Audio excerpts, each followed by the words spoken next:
Hola, buenos días. ¿Cómo están? ¡Feliz verano! ¡Feliz invierno si vives en el hemisferio sur! ¿Cómo están en este día?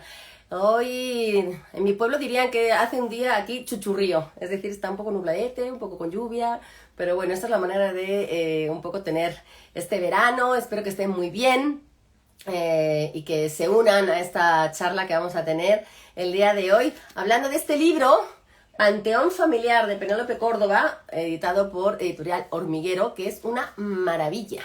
Les puedo decir que lo he disfrutado, bueno, de principio a fin, y yo les decía ayer en el anuncio de que íbamos a estar aquí, pues, que la Editorial Hormiguero, hay una cosa que me gusta muchísimo de todos los libros que hacen y es su manufactura. La experiencia lectora, más allá de la historia, también es el libro en físico. Si ustedes leen esto evidentemente en digital, pues no van a tener esto que les voy diciendo, pero el olor de los libros del hormiguero es una cosa fabulosa. Habrá que preguntarles qué papel, qué tinta. Se lee muy bien, se ve, la tipografía es maravillosa, el color del papel va a ser visible y esta manufactura que tiene de repente estas páginas negras a la mitad donde anuncian un poco los capítulos, donde anuncian las diferentes partes de este panteón familiar, que me parece una manera de contar una historia de verdad sorprendente, novedosa, original, muy bien llevada, muy bien ejecutada. Y me encantó, me encantó. Así que vamos a tener a Penélope Córdoba hoy hablando con nosotros. Gracias a todos los que ya se están uniendo, que veo que hay mucha gente ya. Vamos a dar la bienvenida a la Gerdonuria, gracias. A Sandra, muchas gracias por estar ahí. A Fátima Ramírez, Herrera, a Rogelio, a Chivaladez, Somos Texto MX, Fernando Vicente, muchísimas gracias. Betty Marmolejo, saludos hasta Querétaro, ¿cómo están? Qué gusto verlos. Aaron Chic, gracias por esos abrazos y por estar acompañándonos un martes más. Gracias por los saludos. Red Capital Intelectual, presente, dice Fernando Vicente. Muchísimas gracias a todos los leales de este club de locura por las letras. Y pues yo creo que ya somos bastantes. Miguel Ludo, hola. Gracias a todos. Para dar paso a Penélope, porque realmente yo quiero contarles esta historia y más que yo, quiero que nos la cuente ella, porque además siento que les va a gustar. Así que yo recomiendo que si ustedes tienen este verano pensado salir de viaje, si tienen algún día de vacaciones y son de los afortunados que van a poderse, pues no sé, topar con un libro, con un poquito de tiempo extra para poder leer, o son de los que dedican tiempo extra y el tiempo libre para las lecturas, recomiendo que se lleven este.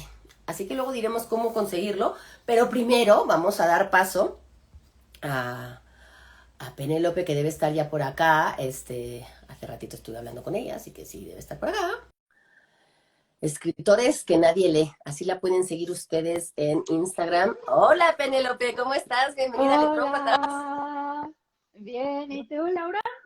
Pues muy contenta de hablar contigo y muy contenta de hablar de este librazo que te acabas de echar. Muchísimas felicidades. Yo digo Ay, que te muchas acabas gracias. de echar, pero en realidad tiene un buen rato ya. Ganó un premio, el Premio Bellas Artes de San Luis Potosí, de cuento, en Ujú. 2015, si no me equivoco. Yo Sí, quiero ya que tiene nos un buen cuentes ratillo. un poquito de, no tanto de cómo se te ocurrió esa idea, porque luego vamos ahí, sino de cómo fue el presentar esta historia a ese concurso que te hizo animarte a un premio, porque yo soy de la idea de que los premios dan a conocer a plumas que de otra manera no conseguiríamos leer y acceder a ellos, y que dan la posibilidad exactamente de poder ser publicados y de poder, pues eso, llamar la atención de alguna editorial para que terminen siendo un libro. Así que cuéntanos, empecemos por el principio. ¿Cómo fue esa experiencia del premio y cómo te presentaste? ¿Qué seudónimo? Porque eso también es bien divertido. Bueno, yo para entonces, yo había estado escribiendo ensayo, o sea, siempre fui narradora, ya a mí siempre me ha gustado como narrar historias, pero en ese momento tuve una beca de ensayo, escribí un libro de ensayos y el ensayo era muy narrativo, o sea, el ensayo era un ensayo de ficción y nunca lo metí a concurso porque me daba la impresión de que como no era un ensayo al uso, pues no iba a ganar nada, entonces se lo di a leer a un amigo, a Iván Trejo, que, bueno, en paz descanse, y me dijo, ay, yo te lo voy a publicar, y lo publicó en Postdata, que entonces era el editor, ¿no? Y cuando escribí este libro de cuentos, porque además en paralelo, el libro de cuentos lo escribí en paralelo con el libro de ensayos, y también se me hacía como que no tenía, o sea, pese a que me había esforzado mucho, como no era un libro de cuentos al uso, dije, bueno, igual y tampoco está como para meter a ningún concurso, pero pues igual, ¿no? Entonces, mi marido sí me dijo, no, pues tú mételo, o sea, tú mételo y se puede llevar algo, ¿por qué no? Pues está, o sea, es un buen libro, ¿no? Y lo metí a dos concursos, luego lo tuve que retirar de otro cuando me dieron el fallo del Bellas Artes, y ese día me acuerdo que estaba en la computadora y me hablaron de la Coordinación Nacional de Literatura de Limba, y no, yo estaba que gritaba y saltaba por toda la casa, ¿no? Pero sí, o sea, en realidad era, o sea, yo siempre tuve como este temor de que como no eran cuentos al uso, porque, porque muchos de los cuentos, si tú los sacas del libro, eh, algunos se pueden mantener solos por sí mismos, son autónomos, pero otros no, porque como todos están conectados, a veces la conclusión de una historia aparece en la biografía de otra, en otra historia, ¿no? Eso hace que todo sea parte, o sea, que cada biografía o que cada texto sea parte de un todo y todo está enlazado y conectado. Y en general, pues en los concursos sí, pues de preferencia cada cuento tiene que ser como independiente, no que no esté conectado, sino que tendría que mantenerse por sí mismo, ¿no? Además son cuentos muy cortos y a pesar de que, además de que el cuento es como uno de los géneros más maltratados porque el lector prefiere la novela, el cuento es un poco pues mal mirado, ¿no? Y además cuentos tan cortos donde el lector Ya no es tiene, amable. sí, y no tiene como la oportunidad de encariñarse tanto con los personajes cuando ya terminó y te tienes que ir al siguiente, ¿no? Pero dije, bueno, pues no pierdo nada, ¿no? O sea, de todos modos, igual y tiene alguna posibilidad. Y pues salió, sí dijeron que era como muy original porque o sea, porque está a modo de biografías y porque todas las historias o casi todas ocurren en distintos lugares y se conectan. Pese a que no es raro encontrar cuentos interconectados, es bastante habitual. ¿No? Vamos a desmenuzar un poquito la historia, porque estamos dando ahí mucho misterio y en realidad todavía no hemos dicho de qué. Sí. Panteón familiar para mí fue, yo no sé si ustedes han paseado por un panteón, si ustedes pues, suelen visitar panteones normalmente, pero a mí de las pocas veces que he ido a los panteones, siempre me llama la atención pues, las lápidas que hay, quiénes serán, eh, si tienen familia que los visita, si son gente que hace mucho que murió. Y me gusta detenerme a ver las fechas, los apellidos. Y yo este libro lo sentí un poco así, lo sentí como un paseo por un panteón, preguntándote quiénes son esas personas, descubriendo cosas de las historias de esas personas y descubriendo sobre todo lo que tú dices, que están conectadas. Panteón familiar, como su nombre indica, es un panteón donde están enterrados, no es un panteón, pero bueno, es, digamos, el libro, sí es un panteón, donde están enterrados todos estos personajes, que la verdad es que agradecí muchísimo que tuvieran como este Sí. árbol genealógico, ¿no? Para ponernos un poco pues en situación. Donde cada cuento, como tú dices, es la historia, la biografía de una persona. Más o menos es así, ¿no? Aparece la persona, el lugar donde nació, la fecha, el lugar donde murió y la fecha, y luego una biografía bastante peculiar, porque no es una biografía como a la vieja usanza, de tú destacas ciertos datos de esa persona, te detienes en algunos momentos y los desarrollas y pasas por encima a otros que pues, no te parecen importantes, pero de alguna manera sí se llega a conocer la personalidad y un poco te imaginas a esa persona y te das cuenta efectivamente de que a partir el primero que creo que es más antiguo en su fecha de nacimiento es de 1857 y el último que muere es de Sí. 2013. De tal manera que abarca más Ujú. de 100 años, casi 150, un poquito más, donde la gente de alguna forma está conectada, está entrelazada, aunque unos con otros no se hayan conocido. Veamos por el principio, querida Penélope, ¿cómo se te ocurrió? Porque es ficción, evidentemente es ficción, pero ¿quiénes son estos personajes? Te aventaste una buena lista, porque son varios, y aventarse la historia de personajes además que tienen cosas en común, tiene mucho mérito, es un reto literario importante, y yo quiero saber cómo fue tu forma de trabajo, si pusiste así en una pared a todo el mundo como para saber cómo estaban entrelazados, tanto personaje. ¿Quiénes son ellos? ¿Cómo se te vinieron a tu vida, a tu imaginación? Mira, yo llevo bastante tiempo trabajando en la construcción de personajes. Yo a mis chicos del taller siempre, saludos por si están por ahí, siempre o sea, siempre les digo, hay tres tipos de cuentos, ¿no? Los cuentos de trama, los de personaje y los de idea, ¿no? Y a mí me gusta mucho trabajar los de personaje y siempre he trabajado mucho en pulir hasta dejar, digamos, la esencia mínima, o sea, lo básico que necesites conocer de un personaje para realmente conocerlo. Y siempre les digo, olvídense de la ropa y de cómo van vestidos y de cómo caminan. Necesito como rasgos de carácter. Entonces, yo lo que quería era partir de un árbol genealógico y bueno, eso por un lado. Por otro lado, parte de la respuesta a la pregunta es que también es un gran homenaje a mi tipo de literatura favorita, que es la literatura del siglo XX, con énfasis en Latinoamérica y en Europa del Este, ¿no? Centro Europa y Europa del Este. Entonces, la verdad es que todos los personajes son una mezcla. Por ahí también hay poquititas cosas autobiográficas, muy poquitas, porque no es un libro autobiográfico, evidentemente, pero hay entre homenajes a escritores, a personajes que me marcaron, pero también hay personajes sacados de historias reales, ¿no? Por ejemplo, los exploradores rusos y como esta búsqueda del Paso del Norte. Hay muchos que sí están basados como en personajes que fueron muy comunes, que no tienen necesariamente un nombre. Por ejemplo, los intelectuales de la Unión Soviética que terminaron caídos en desgracia, ¿no?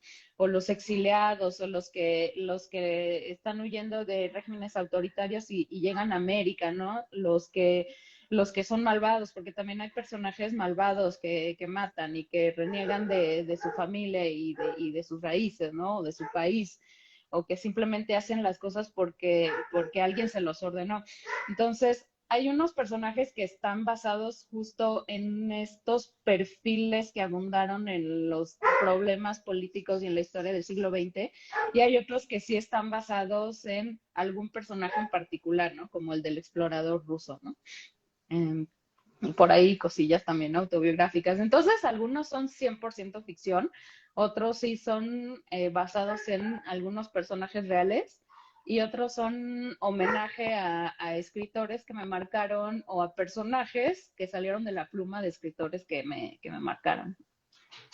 Pues te felicito porque creo que además conseguiste como una muy buena familia, nunca mejor dicho, porque además todos ellos, aunque tienen diferentes apellidos, lo que pasa es que habla mucho de la familia, habla mucho de las segundas, las terceras familias, como uno empieza una familia, pero luego termina teniendo otra pareja y teniendo más hijos y se muda y empieza otra vida u otra etapa en otro país y entonces parece que la anterior no cuenta, pero ahí está y son estirpe y siguen teniendo un montón De de ramas. conexión, ¿no? De Ujú. rasgos que aunque no hayan conocido bien al padre o a la madre, pero también hay mucho de abandono, de separación, de desaparecer. ¿Qué querías tú contarnos con esa historia? Porque evidentemente tú dices ahí mucho que está muy marcada por la guerra. Evidentemente el siglo XX, sobre todo la primera mitad en Europa, pues estaba muy marcada por las dos guerras mundiales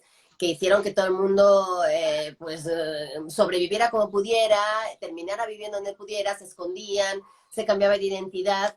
Todo era por seguir viviendo. Y en eso muchas familias pues impidió el rastreo para saber dónde estaba su familia, incluso los apellidos. Tú hablas desde el principio de gente que a lo mejor se han peleado en la familia, entonces uno decide, yo ya no me quiero apellidar así, voy a cambiar mi apellido. Entonces los hijos de esa nueva especie, pues ya no tienen los mismos apellidos que podrían tener de los primos, por ejemplo, y se puede perder ahí un poco, pero me gusta esta idea que tú exploras mucho y quisiera un poco que nos contaras por qué ahondaste y por qué te atrajo esta idea del abandono, del movimiento, del desaparecer, de la pérdida.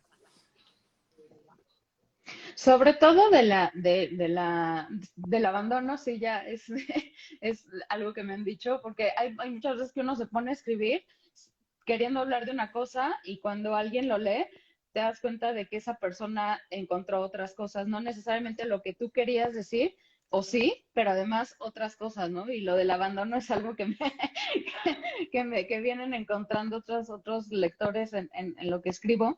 Entonces sí es una historia del abandono, pero sobre todo es como una historia de la diáspora o de una diáspora, ¿no? Justamente la primera historia está basada en una anécdota que me contó mi marido, de que ellos vienen como de una familia con un apellido en Escocia y se enojaron y se cambiaron el apellido.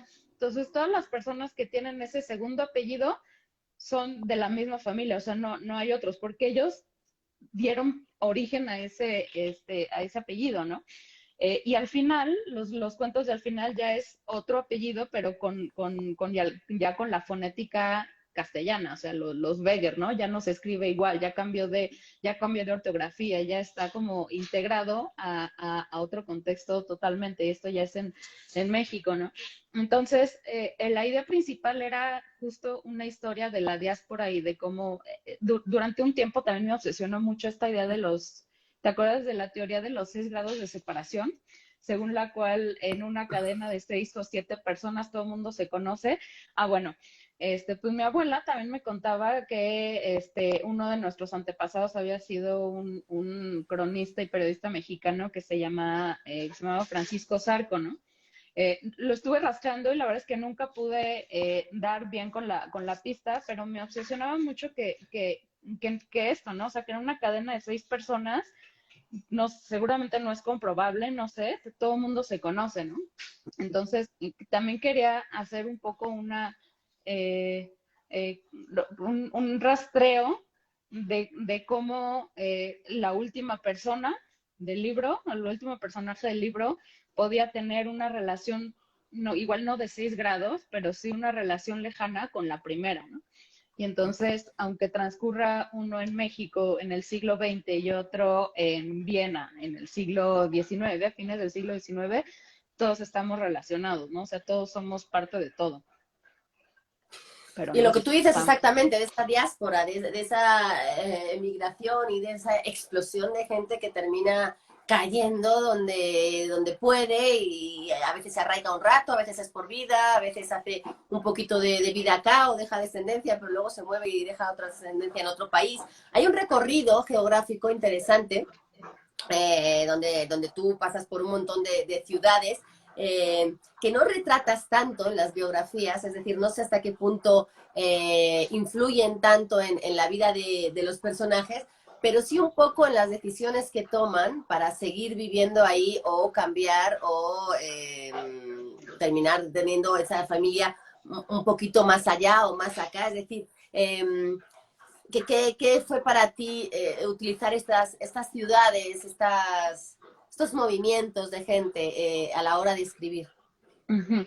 Sí, bueno, me puse a documentarme mucho sobre acontecimientos ocurridos en esas ciudades, en determinadas ciudades, en determinada época, pero lo que me importaba mucho era que no todos los personajes, porque todos, o sea, sí los categoricé, igual no hice como mi mapita en la pared, pero sí tengo como libretas llenas de mapas y de arbolitos genealógicos y de categorías de dónde se va a poner cada personaje. Y entonces la mayoría, no todos, pero la mayoría de los personajes son personajes que se ven empujados por las circunstancias. Alguna vez platicando con un amigo escritor me dijo, es que hay dos tipos de personajes, ya sabes que nos encanta decir, hay dos tipos de narrativas, hay dos tipos de escrituras, bueno, aquí me hablaba de, hay personajes que hacen cosas y hay personajes a los que les pasan cosas, ¿no? Entonces reaccionan, se ven empujados y hacen cosas que en algún momento, o sea, que ellos no tenían pensado hacer, pero que las realizan por reacción, como porque tienen que defenderse, tienen que enfrentar esa situación. Entonces, la mayoría de las personas que huyen es porque ocurrió algo precisamente en esa ciudad, o ocurrió un bombardeo, o ocurrió alguna tragedia o una historia personal que los empujó a irse de ahí, ¿no? No siempre es la guerra, o no directamente la guerra, a veces es una enfermedad que los obliga a irse a un psiquiátrico, algunas veces es un trabajo, algunas veces están huyendo de la justicia, otras veces están, no Evitando a sé, la familia. evitando a la familia. Entonces son muchas las razones por las cuales huyen.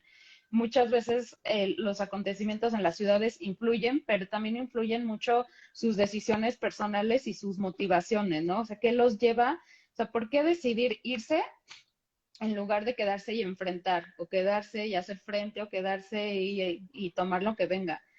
Porque la mayoría son, no, hay un trabajo, o tengo que buscar este hospital, o prefiero más bien, aquí terminó y empiezo en otro lado, ¿no? Y además me parece muy interesante la manera de narrarlo. Yo en algunas de estas biografías, que algunas son más extensas que otras, pero en general son con una extensión, te diría que son adecuada. No te sabría decir por qué es la perfecta extensión de texto, pero te da lo suficiente como para engancharte y querer saber y darte esa idea de todo el mundo, pero justo dejarte picado para quedarte como de, ay, ¿qué le hubiera pasado a este? Y como te metes en el siguiente y en algunos casos tiene que ver o con él mismo o con alguno de los anteriores, o sabes que va a tener que ver con los siguientes, le prestas atención máxima a la siguiente biografía, quedándote todavía picada con la anterior. Entonces, Sí. me parece que esa prosa, que además es muy ágil, me recordaba a veces a estas biografías que te piden en las editoriales para tu cuarta de forros, ¿no? Para presentar quién Sí. eres. Que de repente, sí, pero salte de tus datos normales, cuéntanos alguna cosa que nadie sepa y que sea divertida. En algunos casos te juro que sí pensé así como de, ay, mira, esto podría ser una biografía de una tapa de Sí. libro.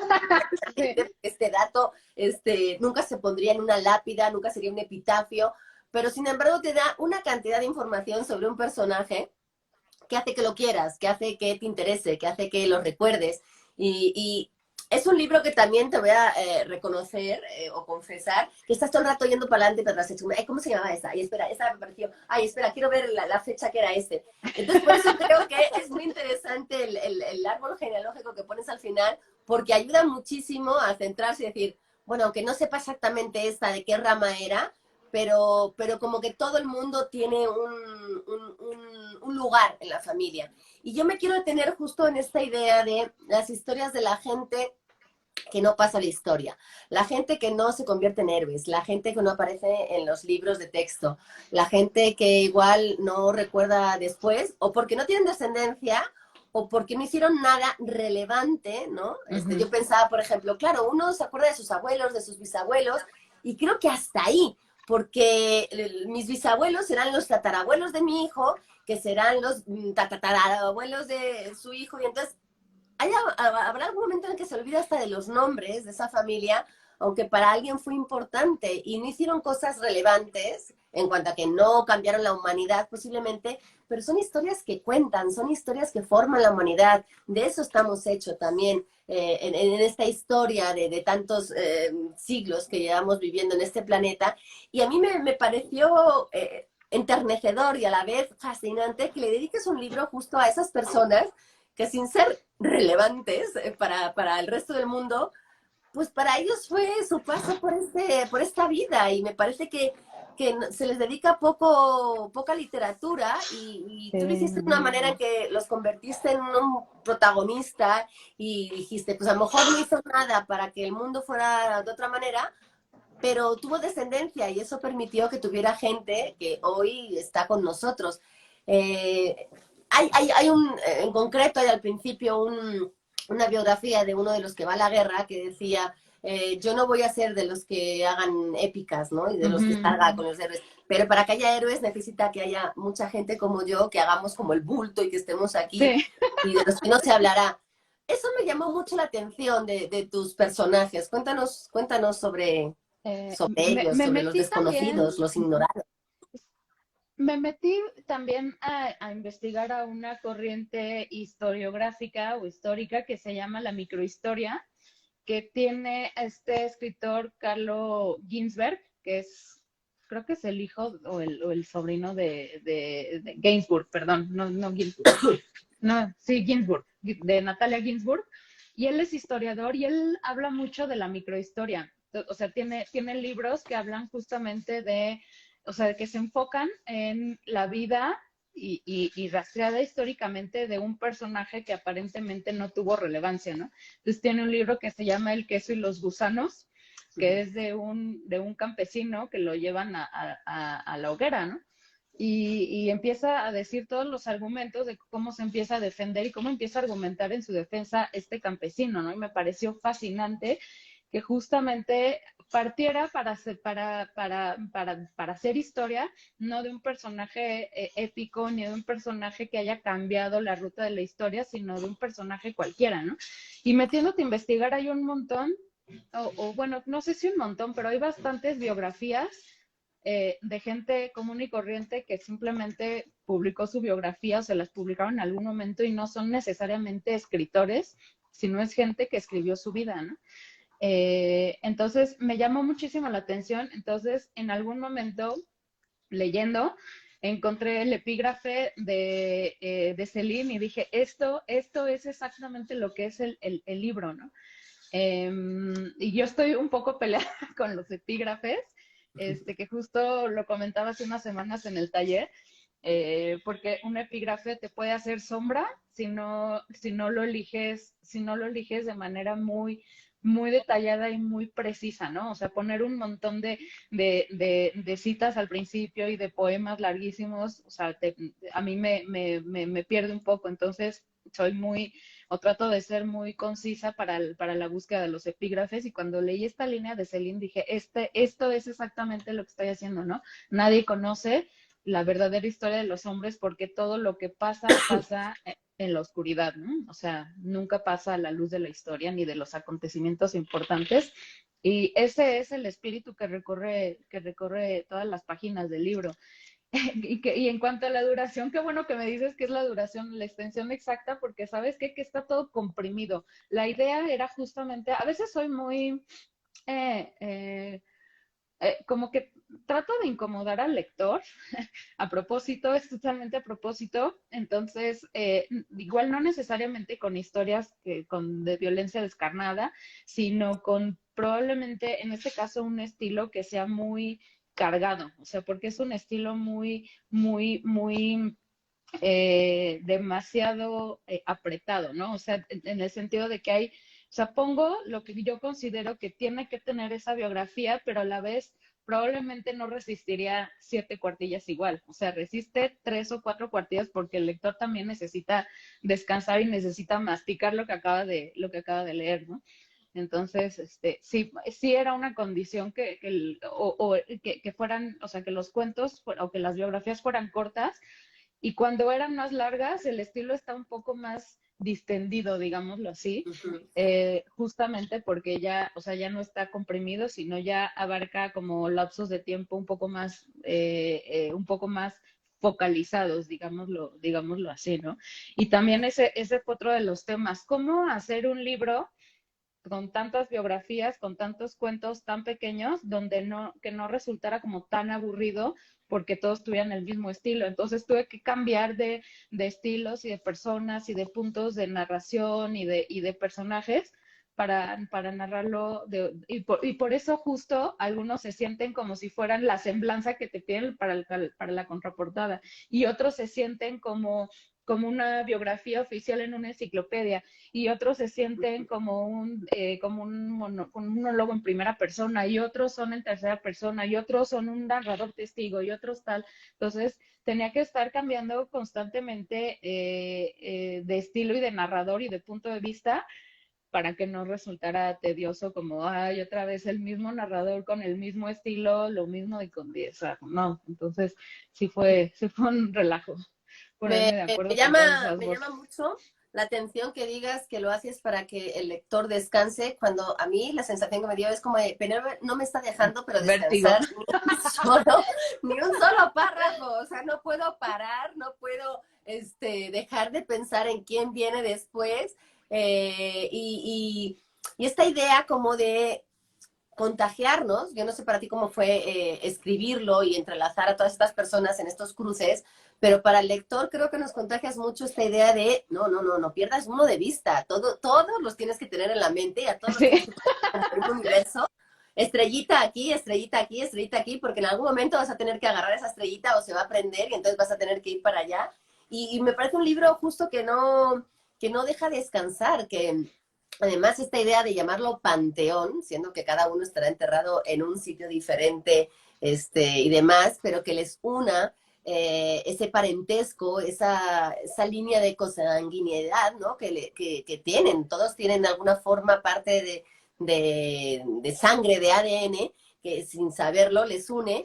Y yo me planteaba cuánta gente no habrá en un mismo panteón que tenga relación, sobre todo en los pueblos pequeños, y que uno no sepa por todos estos secretos que luego hay, ¿no? En las familias y lo que no se cuenta y lo que uno se lleva a la tumba.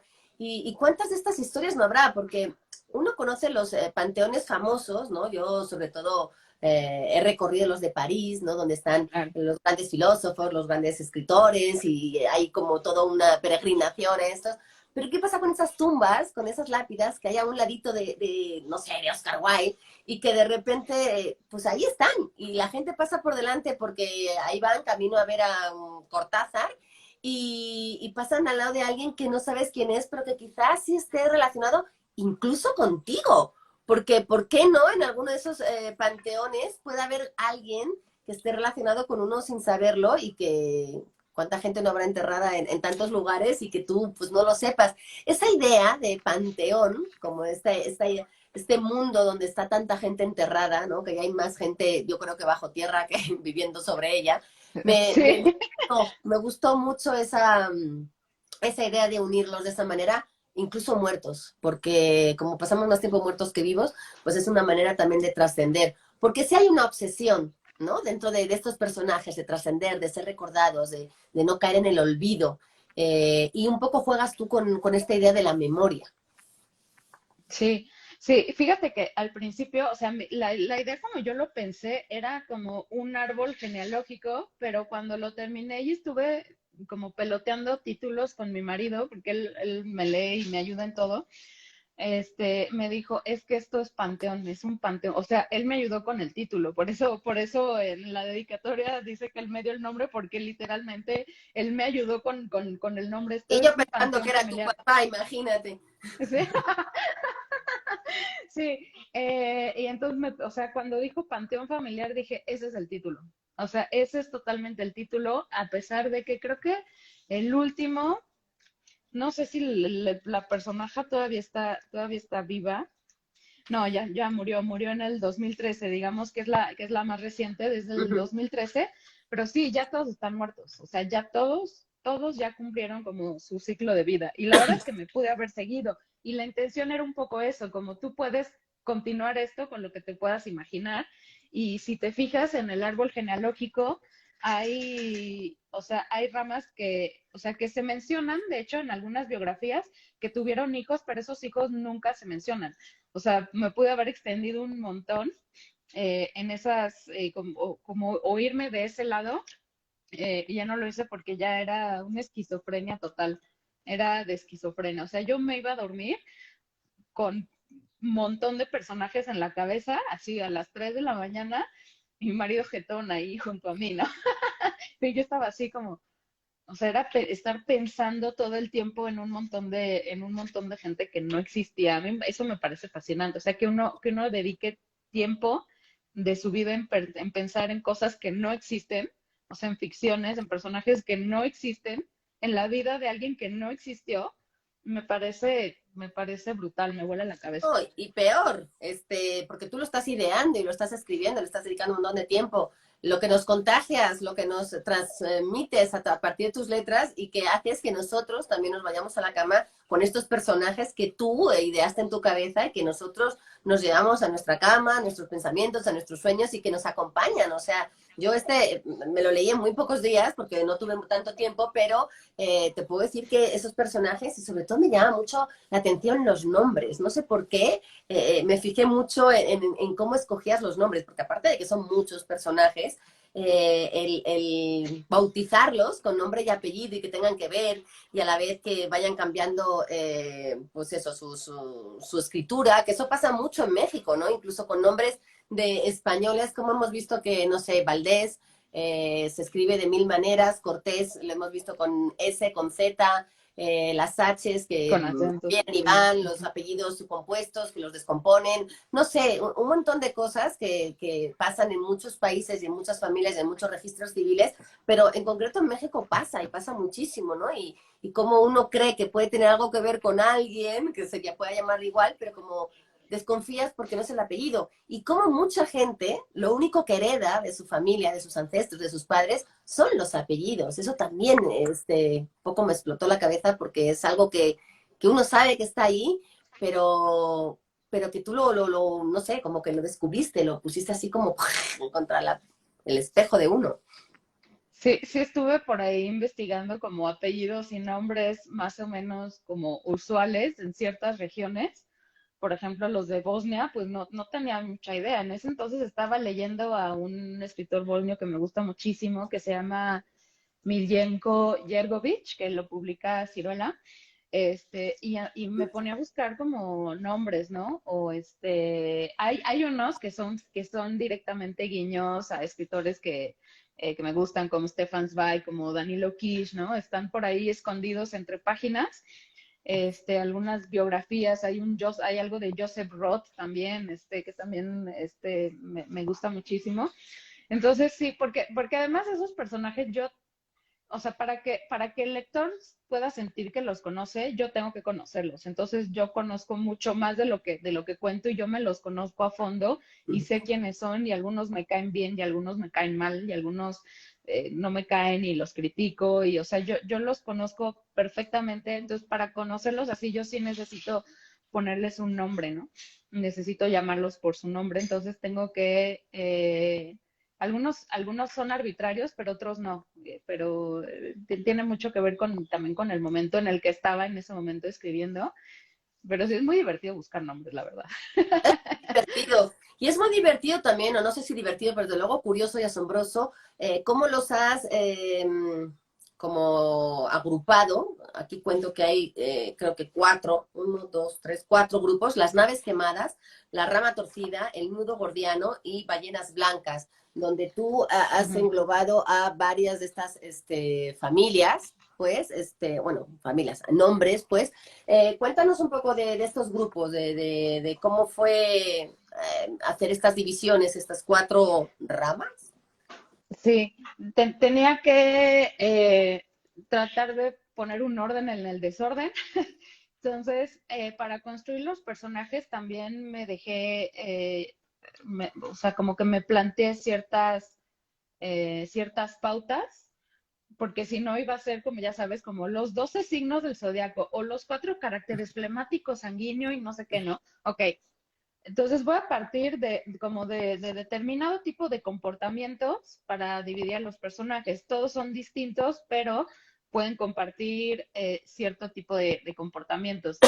Entonces, las naves quemadas son los personajes que en algún momento dejaron todo atrás y empezaron de nuevo, ¿no? O sea, bueno, no literalmente, pero quemaron sus naves, ¿no? Y ya no hubo retorno. Esto no pudo haber sido por necesidad, por la guerra, o por voluntad, porque se desprendieron de su familia y de todos los lazos que los unían a determinada época, ¿no?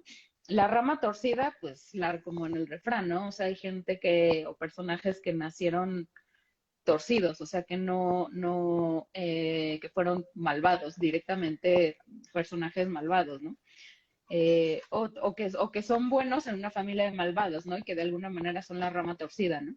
El nudo gordiano son los personajes que necesitan resolver un problema y se plantean si tomar la decisión de cortarlo o de deshacer el nudo, y en general deciden como cortar el nudo con la espada, ¿no? Y ballenas blancas son los personajes obsesivos, es una referencia a Moby Dick, ¿no? O sea, son personajes que se dejan arrastrar por sus obsesiones, y las obsesiones terminan perdiéndolos, terminan siendo su ruina, pero ellos igual lo seguirían haciendo pues como Ahab, ¿no? Entonces, esos fueron como los rasgos de carácter en los que me basé para hacer estas divisiones. Pues creo que te quedó fabuloso y yo creo que es momento ahora. Sí tienes a muchos alumnos aquí que te están ¿Seguro? mandando saludos y que te están ahí siguiendo, así que como buena profesora vas a tener ahora que decirles algo. Y a mí me gustaría justo, Penny, que nos contaras un poco de esta labor que haces en el blog y en tus talleres, donde estás un poco hablando de los escritores que nadie lee, como dice tu nombre, ¿no? Ujú. Esos autores quizá que son poco conocidos, que necesitan un impulso, que necesitan, pues eso, un poco de difusión. Eh, También me gustaría hablar de que eres licenciada en letras francesas, lo hiciste en la UNAM, que quedaste en segundo lugar en el certamen internacional de literatura letras del Bicentenario en 2011. No, el currículum de Penny tiene su aquel. Y premio Bellas Artes de cuento Amparo Dávila, antes San Luis Potosí, ahora se llama El San Amparo. Luis Potosí. En 2015 fue con este libro y que tiene una nueva edición ahora en 2022, editado por Hormiguero. Y que yo diría que, puesto que lo pueden ustedes buscar en Amazon, ahora mismo ya está en Amazon, búsquenlo así, Panteón Familiar Hormiguero, porque aparecen como dos versiones y me parece que esta es un acierto Esta es en la todos, buena. todos. Es Esta es la buena. la portada negra, es que tiene estas portadillas, que les digo que huele delicioso, que tiene sus Sí, hormigas al huele final, muy, por muy rico. supuesto. Es una edición cuidada, esmerada. La encuadernación creo que también es fabulosa, o sea, se abre, se cierra, se siente rico y es una portada también espectacular, así que busquen La Hormiguita de Hormiguero y búsquenlo en Amazon, búsquenlo como Panteón Familiar Hormiguero, por si ven alguna otra versión. Y pronto estará también en Gandhi, en Gonville. Vas a estar en la FIL. Cuéntanos esa experiencia de La estar en la FIL, la FIL FIL. el 2 de diciembre. El 2 de diciembre vamos a estar ahí, Hormiguero y yo presentando Panteón Familiar. Me da muchísimo gusto porque la verdad sí es un libro al que le tengo mucho, mucho, mucho cariño. A los personajes, hasta los que odio, también los amo. Entonces, bueno, me daría mucho gusto. Si están de paso por Guadalajara en diciembre, a principios de diciembre, se den una vueltita. Y sí quiero decir unas palabras para mi gente de taller. Quiero decir que después de leer y después de escribir, lo que más me gusta es dar talleres, porque, o sea, parece que uno da un taller para guiar a nuevos talentos o a gente que quiere desempolvar su escritura, pulirla, pero la verdad es que yo aprendo muchísimo de ellos y para mí es una gran satisfacción leerlos. Hacemos este taller todos los jueves de 7 a 9, y es gente súper talentosa que de verdad es como, o sea, yo los leo y digo, ¿por qué no están allá afuera publicando? ¿Por qué no todo el mundo está leyendo esto que yo estoy leyendo? Me parece muy importante.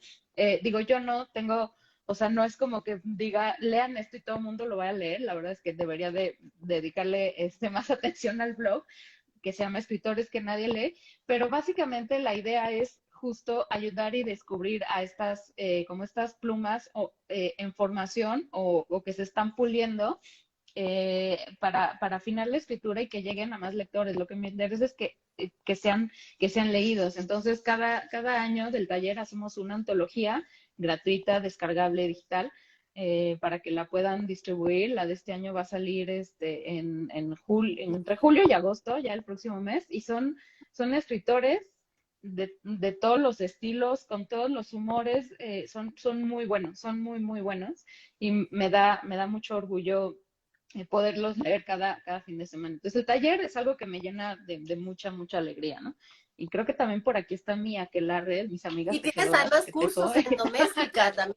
Cuéntanos un poquito de esos Ah, cursos en doméstica. Ahora voy a buscar a tus ah, alumnos para por ah, lo menos decirles hola. Sí, tengo un curso de cuento en doméstica, lo pueden encontrar, se llama Creación de personajes de ficción, partiendo de personajes reales, ¿no? Que es básicamente gran parte de lo que hice en Panteón Familiar, que es agarrar una biografía de un personaje real y convertirla en un personaje de ficción, ¿no?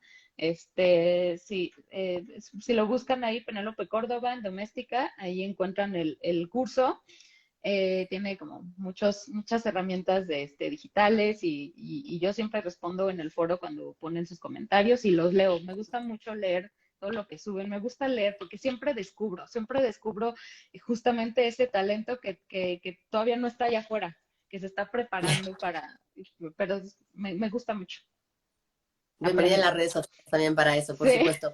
Lidia García, Arancha Santos, muchísimas gracias por seguirnos. Wes, muchas gracias. Peri1706 dice, recuerdo cuando te vi por primera vez en TVC Deportes. 12 años aquello, ni más ni menos. No. Gracias, Diego Artu, muchas gracias. Aquí, mira, fulana de tal por cual, lo cual ya es un nombre que me encanta, dice, Penélope Córdoba es una de las mejores escritoras mexicanas. Muy bien, y hay que darle más difusión para que la gente sepa de ella. Vamos a ver por aquí quién más hay, porque tienes toda mi admiración por Penny, dice Surgery for Students, claro que sí, ahí está también Alonso Arreola. Y quiero leer, porque ha estado muy pendiente de ti, de esta plática, Rosa Luisa Guerra, que tuvimos también aquí. Cuentos cortos y valientes, dice fulana de tal por cual. Sí, efectivamente lo son y una maravilla. Tanar Mónica dice, Penny, tienes todo mi cariño. La gente te quiere mucho, Penny, y está genial. Dice, super teacher, la mejor. Así que ya saben, la están escuchando, que sigan. Saludos a Alubia, te dice Santilo, ustedes sabrán por qué. Un escritor que Alubia es nadie mi lee es perra, Luis siempre Moncada interrumpe. Ibar, dice, y su libro Perros Noctívados. Aquí nos están dando ya algunos tips. Somos Texto MX, dice, Penélope, eres una gran artista, eminencia. Así que aquí No, bueno, tienes se nota mucha que gente traje que toda mi tienes porra, ¿verdad? y te lo mereces, claro que sí, pero yo quiero buscar aquí el de Rusalisa, aquí, Guerra, yo la merita, y te suena un libro muy interesante, con una trama más allá de cada relato, wow, sí lo es, y aquí escribió otro más, así que lo estoy buscando, ustedes perdonen que soy. Felicidades, Penélope, éxitos hormiguero, dice Gerardo Tena, Gerardo, otro Gerardo, autor muchas también de la gracias. colección de hormiguero y que se aventó también Cara de Perro, buenísimo, ojalá te tengamos pronto por Buenísimo. acá. Amor a Penny, no, hombre, te están declarando todos, todos deberíamos morir con nuestro libro escrito. Sí, tienes razón, pero pues uno puede escribir su autobiografía y empezar a recopilar esos aquí. Rosa Luisa dice, me encantó eso de dedicar tiempo a pensar en gente que solo existe en tu cabeza para que luego vayan a vivir en otras cabezas. Eso también es uno de los superpoderes de ser escritor y de poder ser publicado. Así que felicidades también por eso. Gracias, Laura, Penny, Hormiguero, no, gracias a ustedes y felicidades por ese catálogo fabuloso que están haciendo. Vivan los escritores que nadie lee, dice Marcos Meguer. Ahí está. Ahí están dejando en los comentarios Hormiguero Editorial, la liga para que entren a la compra en Amazon. De verdad, les recomiendo muchísimo este libro si ustedes quieren regalarle a personas mayores que pues estén como un poco en el recuerdo, la nostalgia. Creo que este es un libro que va para ellos. En gente que no esté muy animada a leer y no sepa cómo empezar, bueno, estos son cuentos y son relatos cortos que creo que están entrelazados y es muy, muy, muy llevadero para la gente que no está acostumbrada a cosas grandes, y eso que tiene 200 páginas, o sea, no se crean que es un librazo, Sí. y gente como ávida, ¿no? De entender la ficción, de sorprenderse con cosas originales. A mí me pareció un texto y una idea fabulosa, y yo leo bastante, así que aquí Rogelio dice... platícanos de tu curso en doméstica, ya lo hicimos. Ya. Renata Sánchez dice, aquí estamos. A que la represente, te dicen por ahí Marvin Crafts, tú también sabrás de ahí a qué se refieren. Ferviri dice lo mismo. Qué interesante entrevista, interacción. Gracias a todos los que están mandando saludos y buenas cosas. Ampar Purcell dice, me encanta dónde podemos conseguir el libro. Quiero. Nos encantaría también que tuvieras una presentación. ¿Estás pensando en presentar este libro en Ciudad de México, en algún lado? Sí, en algún momento estamos buscando hacer una presentación, todavía no sabemos dónde, si no se podría hacer en Gandhi o en Casa Tomada, pero bueno, estamos viendo los espacios, pero sí, o sea, sí tiene que haber una presentación presencial, vaya, presencial, pero bueno, yo creo que como en un mes, una cosa así, lo estaremos Estaremos ahí anunciando y pendientes reportando. para anunciarlo y para que la gente se entere. Sandra dice que muy útil para los que quieren leer esta plática, que ya encargó su libro, fenomenal. Así nos gusta que sean gente directamente eficiente. La mejor mentora te dice que es Santilo, te dice suerte de puntitos, muchas felicidades, Aura, porque también es tu nombre, Aura Penélope, para quien no Ahora, lo sepa. Penélope, sí. Estará en la FIL, ya hemos dicho que sí, el día 2, así que vayan. Si ustedes están en Guadalajara, pues fenomenal, pero si ustedes no, pues vayan planeando su viaje, porque además este año se merece volver a la FIL. Nueva fan de Penélope, dice Rosa Luisa. Sí, la verdad es que aparte de encantadora, Penélope es una delicia platicar contigo, se aprende muchísimas cosas y es muy, muy bonito descubrir letras. Yo no te había leído nunca y estoy feliz de haberte este, Muchas pues gracias. encontrado gracias a Hormiguero. Aquí sigues teniendo un montón Muchas de gracias, Laura. en Roy desde Querétaro. Hoy se nos están moviendo mucho de Querétaro y va llegando un poco el final, el momento de despedirnos. Eh, que nos des una conclusión. Ya hemos dicho cómo encontrar este libro, ya hemos dicho que anunciaremos por aquí también cuando lo presentes y que estaremos también eh, ahí en Guadalajara. Aquí dice Ed Calle desde Madrid, súper descubrimiento, gracias. En Madrid también lo puedes conseguir con Amazon, querido Ed Calle, viva esas plataformas que nos hacen un poco estar cerca. Y pues para despedirnos, Penny, ¿qué nos contarías de esta aventura de Panteón Familiar que ya lleva bastantes años y que ahora siento que va a explotar y va a despegar? Así que ahora sí, queremos escucharte despedirte.